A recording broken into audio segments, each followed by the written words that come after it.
Salah satu yang saya plototin adalah gross margin. Gross marginnya berapa? Kalau di bawah standar, saya akan tanyain, ini kok bisa di bawah standar nih? Ada apa ya? Toko ini ada apa?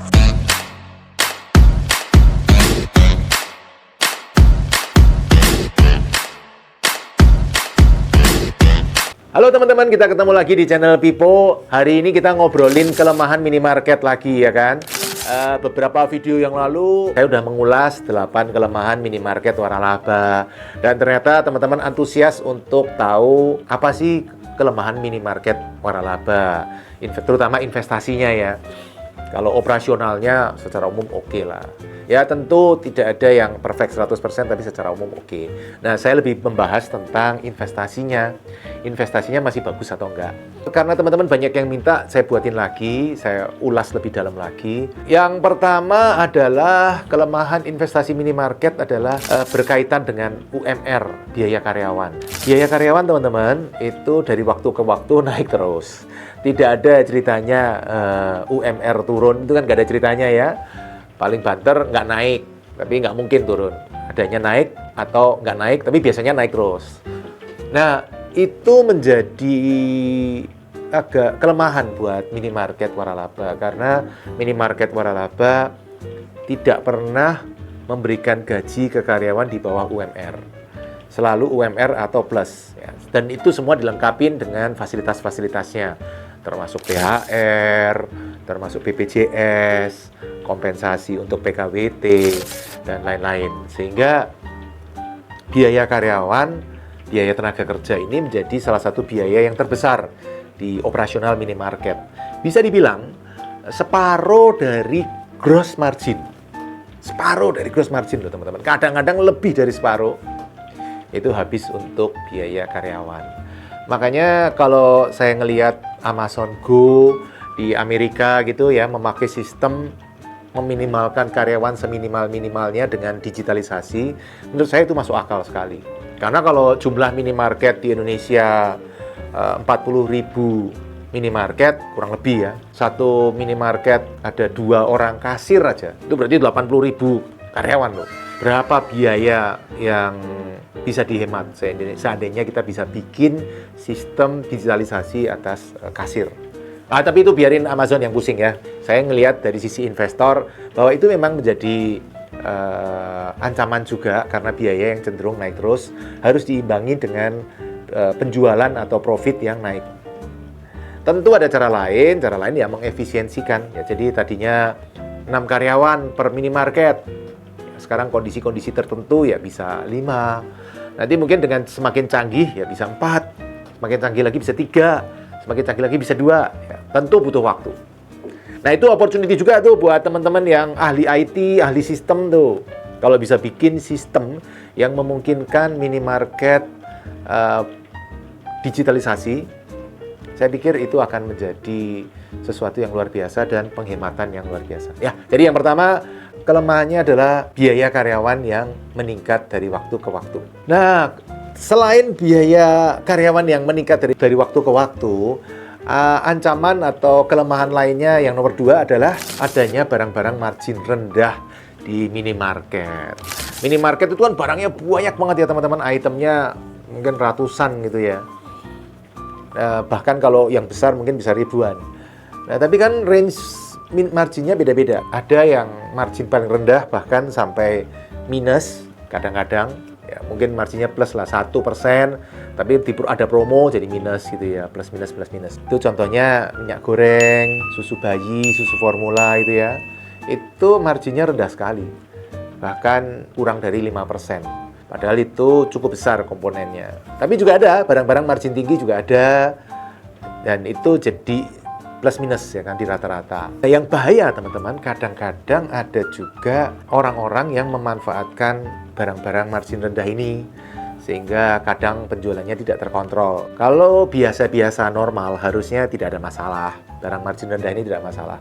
Tapi kalau ada sesuatu yang di luar skema, sistem ya bisa jadi masalah. Makanya saya dari bulan ke bulan ketika terima report dari franchisor, setiap bulan kan kita terima report tuh laba rugi. Salah satu yang saya plototin adalah gross margin. gross marginnya berapa. Kalau di bawah standar, oh saya akan tanyain, ini kok bisa di bawah standar nih? Ada apa ya? Toko ini ada apa? Nah kalau di atas standar Pak, ya biarin ya, nggak usah pura-pura nggak tahu aja dah kalau di atas standar. Kalau di bawah baru kita pelototin. Nah itu, jadi barang-barang margin rendah itu menjadi salah satu ancaman dalam investasi minimarket waralaba ini. Solusinya gimana? Solusinya ya kita pantau gross marginnya dan diingatkan ke tim di toko supaya melakukan penjualan sesuai prosedur. Jangan aneh-aneh ya. Misalnya jual yang barang margin rendah promo tapi borongan. Udah margin rendah rugi diborong lagi. Waduh itu kan babak belur nggak karu-karuan. Kalau yang diborong barang margin tinggi ya nggak apa-apa ya, malah bersyukur ya. Makanya kalau ada Idul Fitri gitu ya atau Natal tahun baru, ada teman-teman yang bikin parcel gitu. Mereka sering nanya ke saya, Pipo, aku beli barang-barang promo dong di minimarket toko-tokomu. Saya lihat listnya, kalau isinya barang-barang margin rendah, saya bilang, jangan dah, kamu beli di toko terdekat aja dah. Repot, beli di tempat saya nanti harus ngirim, repot biayanya. Ya, karena barang margin rendah memang tidak untuk diborong.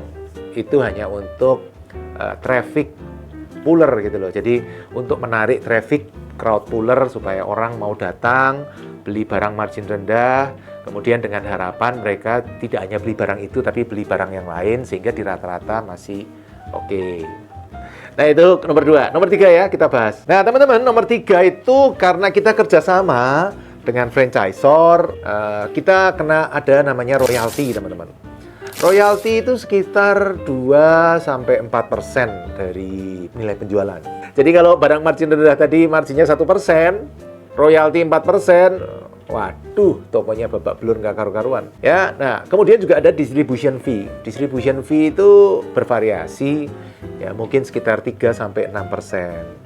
Itu dipakai ongkos kirim dari gudangnya franchisor ke toko saya. Tergantung, kalau deket ya 3%, kalau yang jauh bahkan sampai harus naik kapal gitu ya, itu bisa sampai 6%. Nah itu menjadi biaya tambahan. Tapi kalau saya ngomong selama ini profit, misal rata-rata 18%, itu saya sudah memasukkan loh biaya distribution fee dan royalti itu ke biaya. Jadi saya selalu ngitung ya bersihnya berapa, udah gampang aja. Selama saya nggak rugi, masih bisa bayar angsuran, nggak pusing ya kan, kita bisa fokus ke yang lain. Ini kan saya menganggapnya investasi, selama investasi masih bisa bayar angsuran, nggak pusing gitu kan. Oke itu ya, jadi bahayanya nomor 2 seperti distribution fee dan royalty. Nah nomor 4 teman-teman, nomor 4 itu kelemahannya adalah untuk membuka minimarket waralaba itu butuh waktu teman-teman. Teman-teman harus belajar cara mencari lokasi yang bagus, cara menghitung, cara memperkirakan profitnya. Nyari lokasi sudah dapat bagus, kemahalan, nggak masuk budget. Nyari lokasi sudah bagus, kualifikasinya kurang, luasnya kurang, lebarnya kurang. Atau sudah bagus Pak, murah, strategis. Nggak ada sertifikatnya, tanahnya masih girik.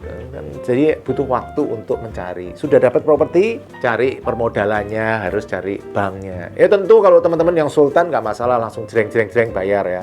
Tapi kalau kayak saya yang rakyat jelantah kaum umbi-umbian ini tentu harus memikirkan bagaimana permodalannya. Biasa saya cari bank ya, supaya bank yang membiayai, kemudian nanti saya cicil ke bank dari income dari properti itu. Dalam hal ini minimarket waralabanya. Nah, saya membutuhkan waktu cukup lama, bertahun-tahun ya. Untungnya teman-teman sekarang lumayan ya, saya sering sharing pengalaman sehingga teman-teman lebih cepat ya kan, tidak perlu belajar dari nol lagi seperti saya dulu. Makanya saya senang ketika teman-teman berhasil buka minimarket, seperti kemarin Pak Sugeng gitu ya, di video di atas, Pak Kusno, Pak Denny, Pak Andrik, dan lain-lain, Pak Ishak, ada video-videonya. Saya senang sekali ketika teman-teman berhasil lebih cepat dari saya. Yang penting syaratnya satu tuh kalau buka minimarket waralaba. Apa itu? Jangan buka toko di sebelah toko saya. Satu guru, satu ilmu, dilarang saling mengganggu. Nah dari 4 ini menurut teman-teman mana yang paling penting untuk teman-teman perhatikan? Dan apakah teman-teman masih pengen tahu lagi kelemahannya? Nah, nanti tulis di komen ya. Mau. Nomor 1 Pak yang bahaya, nomor 2 yang bahaya, nomor 3 yang bahaya. Supaya nanti saya tahu kalau teman-teman banyak yang nulis mau merespon video ini, nanti saya buatkan video berikutnya tentang kelemahan minimarket. Semoga sukses selalu, selamat berinvestasi minimarket waralaba, salam passive income property.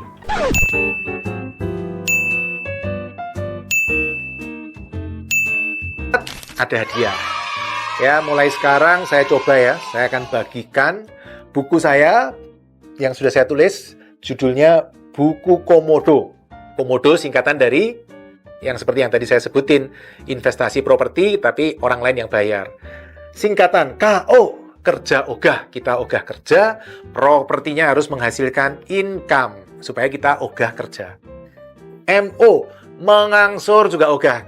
Properti itu menghasilkan passive income, passive income-nya harus bisa dipakai untuk membayar angsuran, alias income-nya lebih besar dari angsuran, supaya kita ogah membayar angsuran. Terakhir, DO, DP ogah. Kita beli properti dengan DP sekecil-kecilnya kalau bisa 0. Ketika kita bisa mempraktekkan, saya sudah mempraktekkan sejak 2008, teman-teman. Pengalaman itu saya tulis di sini, supaya teman-teman juga bisa praktek. Ketika kita bisa mempraktekkan, saya bisa invest properti dengan modal sekecil-kecilnya bahkan 0. Saya berharap teman-teman juga bisa. Caranya dapat buku ini gimana? Saya akan bagikan untuk teman-teman yang menulis komen, ya kan? Tulis komen apa aja, boleh masukan, boleh usulan ke depannya ada topik apa yang pengen dibahas atau apapun, atau kalau nggak sempet ya udah tulis aja, Pak mau bukunya, juga boleh. Nanti seminggu sekali akan saya undi, nanti pengumumannya teman-teman bisa lihat di YouTube. Jangan lupa komen, semoga teman-teman yang mendapat buku ini. Salam passive income property. Terima kasih telah mengikuti video hingga selesai. Untuk yang belum subscribe, ayo subscribe channel Pipo Hargianto dan klik lonceng notifikasi untuk mengikuti video-video selanjutnya. Teman-teman juga bisa mengikuti seminar-seminar gratis yang saya bagikan. Silakan daftar melalui nomor berikut.